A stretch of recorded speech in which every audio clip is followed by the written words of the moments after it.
because it's not receiving enough of sun. But if you water it at 4 o'clock in the evening, the moisture is there throughout the night, right? Your soil is wet throughout the night.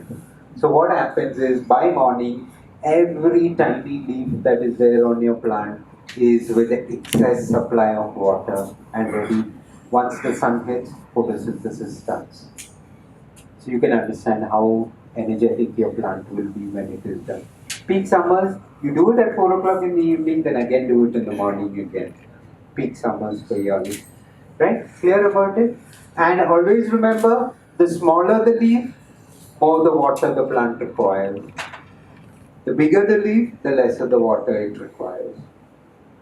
The smaller the leaf, the more moisture your soil should hold. So that means when you're doing a soil composition, for smaller leaf varieties like Primna, mini sandpaper, Panthesia glabra, you know the tiny leaves, whatever you have, mini gamalina, such kind of things. I would always recommend when you're doing a mixture of soil, mix it in such a way that that soil composition holds moisture and moisture. When you pour water, that dampness should hold for a little extra time. Not completely, but a little extra time. Because small leaf, you cannot count the number of leaf that is there on the tree. So what happens is you do not know when is a time where all the leaf has received enough of water. If you look at my bonsais, the spread is so much that you will find like thousands and thousands and thousands of leaves in just a small compact bonsai. So what happens? Now I have to make sure that every leaf has got enough of water.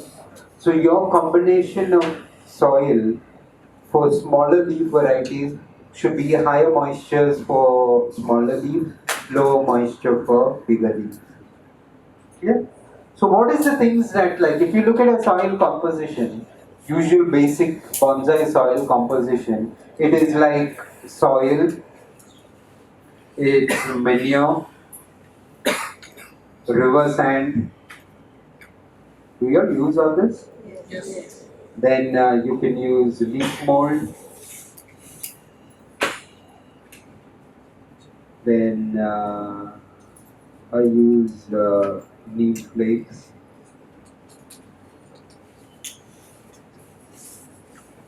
And I use a lot of grit. Grit. If you look at these, if it is pure river sand, it will hold a lot of moisture. Oh, it will hold a lot of moisture. Grit is nothing but small stones. Small stones. It's always good, never have fine soil. If you look on the internet, they will be doing this. So you think like, array, it's a tiny pot, so that means I have to do that so that the stones don't take away too much of space in my pot. And what happens is we end up sieving our soil and we suffocate.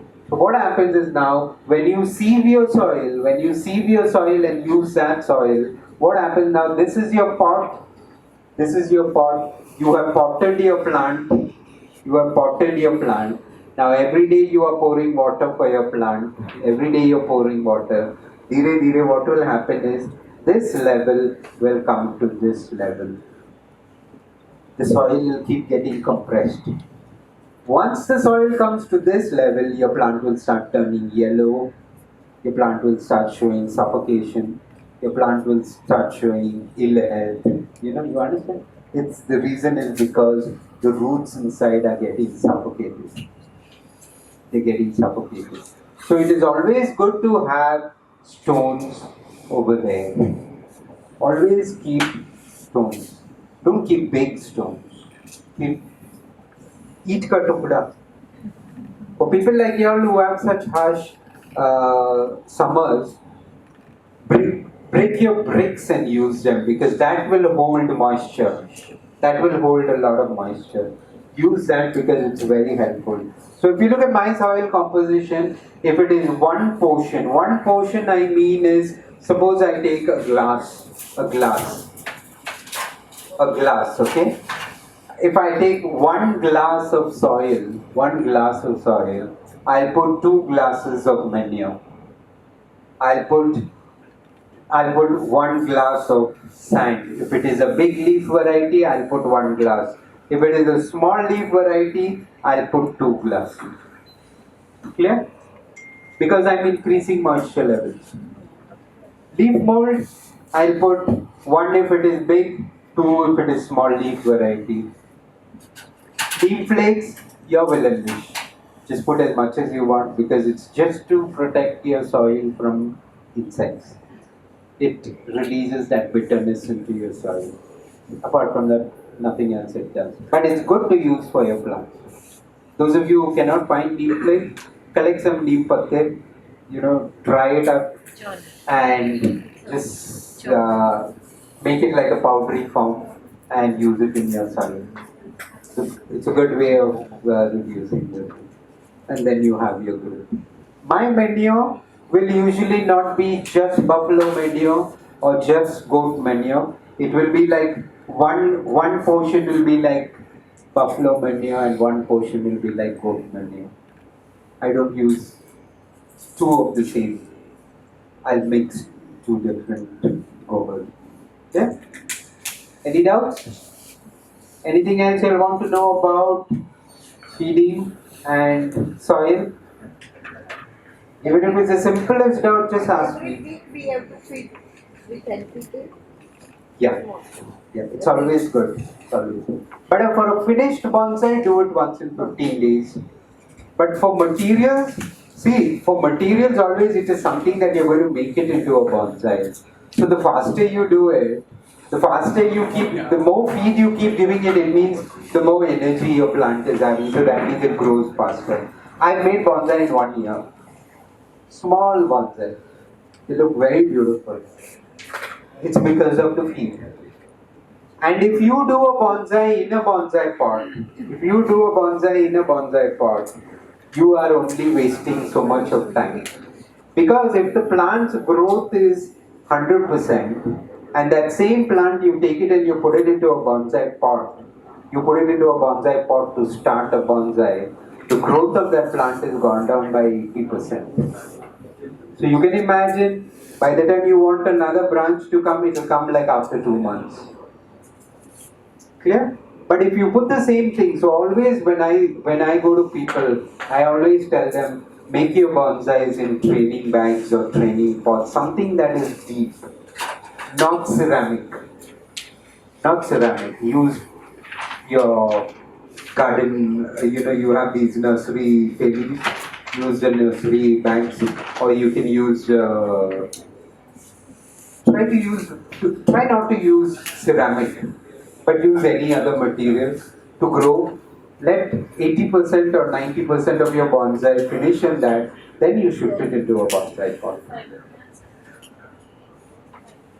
Fiber pots? In fiber pots?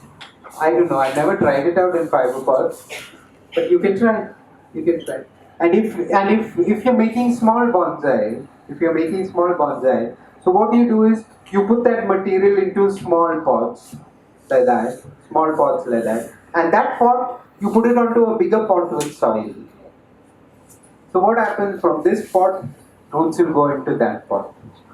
Yeah? So what happens is now you're giving the roots enough of place to go and evade, grow. You're giving it enough of place to grow the roots. So what happens is immediately your tree starts growing faster and faster and faster. Clear, everybody? Yes. How much of the grit? Grit. I use grit like I put 2 portions of grit. One is soil, I double the grit. The lesser the soil, the more the grit. Because tropical plants like more of grit. In fact, now I'm experimenting. I love experimenting. So that if it works out for me, I can go and tell another 10 people about it. Parag wants to talk. This I have made a Choudary style bonsai. That's for rose plants and all those kind of things. Actually, for bonsai, don't go into all that. I would rather say, bonsai actually is, you shouldn't waste time. try to pick up as much time as fast. Make it quick. Make it quick. So what happens is the faster you make your plant grow, the better it is. So eggshells and all, I don't think it's good. It gives that impact for the growth of the plant more than these methods of growing your plant. We should buy a mature plant from the nursery. Little big or for bonsai. It depends on your financial capacity. Very true. Hello, madam. It depends. First thing, it depends on your financial capacity. Secondly, I would rather recommend you to buy big plants rather than buying small plants because bigger plants you can make them faster. But don't buy a thick plant. Don't buy a thick plant that is.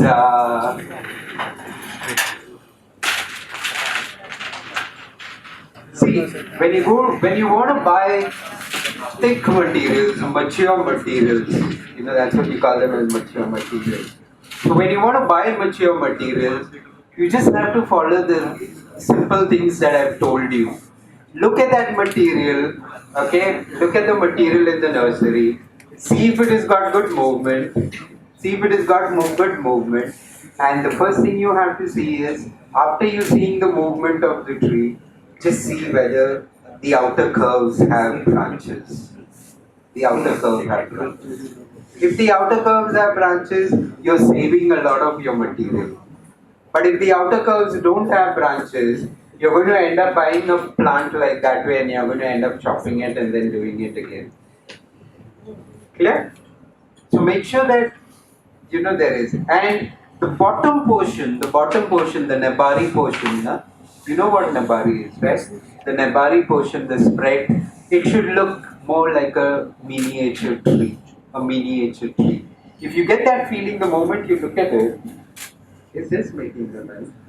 Yeah. So if you when you look at that bottom Nebari portion and you get that feeling that it is looking like a tree, then I would recommend you immediately buy the tree and bring it home and you can make a wonderful bonsai out of that. Yeah? Anything else? Yes, sir? Sir, you said you are mixing two Manure. gobers. Yeah. Why to use two gobers? There's no reason for that, but usually if you look at manures, okay, the best manure is pig. The best manure is pig, but you can never ever get pig manure because pigs are the most cleanest animals actually. So we take it the other way. They look the most filthiest animals.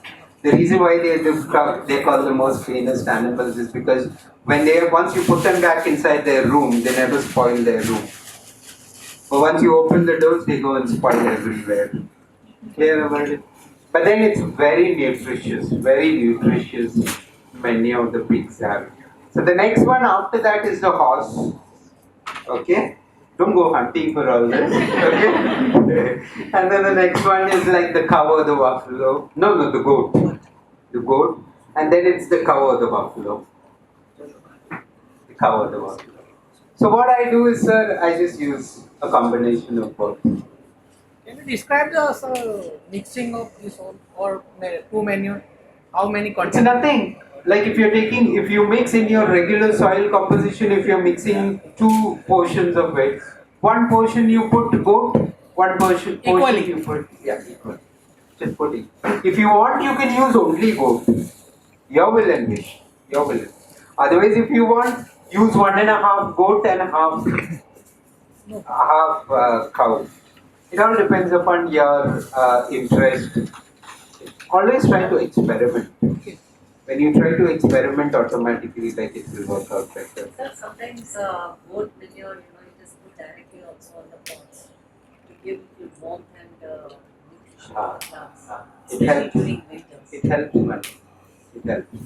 But always remember, your manure which you are using should be fermented properly. That means when you smell it, it shouldn't smell fresh. If you use fresh manure, your roots will decay. So you should use decomposed. So it's always advisable, buy manure, keep it for 6 months with you and then use it. That is a better method of thing. People who have space and all, you can do that. It will be much better. Because the more decomposed your manure is, the more nutritious it is. And always keep manure in shaded areas. Don't keep them in sunlight. What you are storing. If your manure dries up completely, it loses all its nutritional value. Loses your nutritional value. So don't keep it in. This manure should be used in jars, not in powder form. Don't make it into powder. Small chunks. No problem. Just mix it up.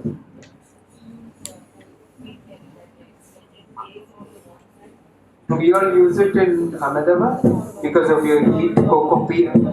My advice is vermicompost and cocoa peat. I don't like using for bonsai. But I have a very humid place, I have a very humid place where on this side I have the sea and on this side I have the river and my city is in between here.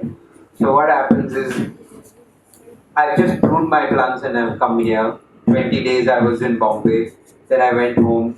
I got 1 week time, so I quickly pruned all my trees and I came back here. By the time I go back, like another 10 days if I go back, what I pruned like this will be like this.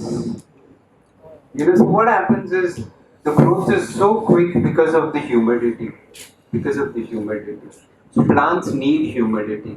The method of creating humidity is, you put some water under your bonsais or your plants. So the sun will come and evaporation ho jayega. And humidity is created. That's how you can get aerial roots also. You can get good aerial roots also when you do it like that.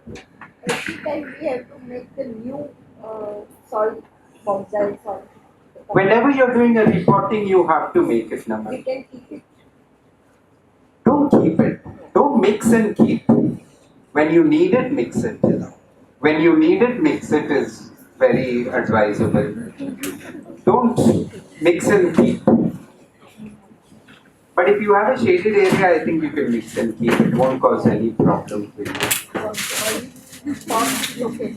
Yeah, not a problem. Any other doubts? Anything else you want to know about bonsai? I think I've given you the main topics about bonsai. And I think when we are designing trees, maybe we will do the remaining. The designing part, maybe you can understand when I'm doing the trees. The materials that I got, I cannot just show you a quick finished bonsai, but they'll work out to be good bonsai in the future. So I'll be doing a lot of shopping. Whoever the owners are, I'll keep a nice hot seat over here for you. You can come and sit down here and accompany me. But in case you want to know anything about things, just keep shooting out your questions. Don't feel shy about it. Remember, this is an opportunity to learn. Each of us can learn so much when we interact like this way. So don't feel shy that, oh my God, he's going to laugh at me. Remember, even I started and I was just like the others also. I wasn't born with bonsai. I also learned it the hard way. So don't be shy about it, okay? Imagine I googled when I started bonsai. You know what was my first question I googled on Google? Everything what I learned is from internet and books. I haven't gone to any formal training for bonsai. So the first thing I googled on Google was how to put a plant in a garden. I asked Google, and it was so sweet of Google to give me an answer to that. And that's where my journey started. Because I didn't know how I'm supposed to go bring a plant from a nursery and put it in a garden. I didn't know anything about it. Suddenly, I don't know how the interest came into me, and I just started going. I'm so happy. I'm so happy this is your first day because you come and I'm giving you the right information. So we start with the plants.